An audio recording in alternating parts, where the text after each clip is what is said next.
ये शायद घर का कामकाज संभाल लेंगे, लेकिन उनके तीनों घर जमाई बहुत आलसी थे। वो नौकरी भी नहीं करते थे और बाहर का काम भी नहीं। कावेरी जी ने अपनी बेटियों से कहा कि वो प्रेगनेंसी का बहाना बनाकर अपने पतियों को सबक सिखाए। अब सुनिए आगे। मम्मी, आपने जैसा कहा था हमने वैसा ही किया, लेकिन देखिए ना, विवेक का हाल तो वैसा का वैसा ही है।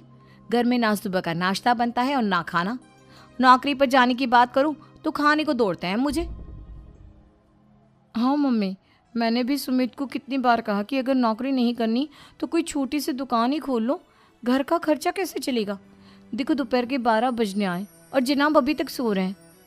हाँ मम्मी, ईशा और सुहाना ठीक कहती हैं। अविनाश का भी यही हाल है। जब मैंने अपनी प्रेगनेंसी के बारे में कहा तो मुझसे कहने लगा, अरे दूसरी लड़कियां तो 9-9 महीने तक नौकरी करती है, बस डिलीवरी के टाइम छुट्टी लेती है। मोहिनी, तुम भी नौकरी करो। अब मुझे कहाँ नौकरी मिलेगी? मम्मी बताओ अब मैं क्या करूँ? हे भगवान, क्या सोचकर घर जमाई दामाद लाई थी मैं कि मेरी बेटियां मेरे पास रहेंगी और खुश रहेंगी, लेकिन इन आलसी दामादों ने तो हमारी जिंदगी को भी प्रॉब्लम में डाल दिया है। मैं तो कहती हूँ मम्मी, हम लोग वापस अपनी जॉब पर जाना शुरू कर देते हैं। बता देते हैं इन लोगों को कि हमने प्रेगनेंसी का बहाना किया है। नहीं नहीं बेटा, ऐसी गलती भी मत करना।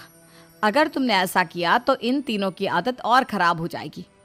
अरे आज नहीं तो कल कभी तो तुम प्रेग्नेंट होगी, तब वापस यही प्रॉब्लम आएगी। तब क्या करोगी तुम तीनों? हाँ मम्मी, आपकी बात तो बिल्कुल सही है। इन लोगों को तो सुधारना ही पड़ेगा। लेकिन कैसे? अपने बच्चों के आने की खबर सुनकर भी इन लोगों पर कोई असर नहीं हो रहा।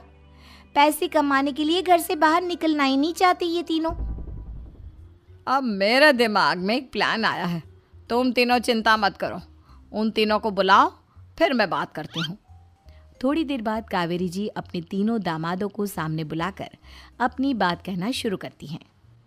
अविनाश, सुमित और विवेक, देखो बेटा, मैं ना तुम तीनों से बड़ा प्यार करती हूँ, इसीलिए तो तुम्हें घर जमाई बना कर रखा है मैंने। अरे मम्मी जी, सीधे सीधे कहिए ना, क्या बात है? प्यार तो हम भी आपको बहुत करते हैं। अरे मम्मी जी, आपकी इज्जत भी बहुत करते हैं। अरे भाई, आपके जैसी सास और कमाने वाली बीवी सबको मिलती है क्या? हाँ मम्मी, विवेक और सुमित ठीक कह रहे हैं। आपकी बेटी से शादी करके मेरी तो ज़िंदगी ही अच्छी हो गई है। जानती हूँ मैं, और ये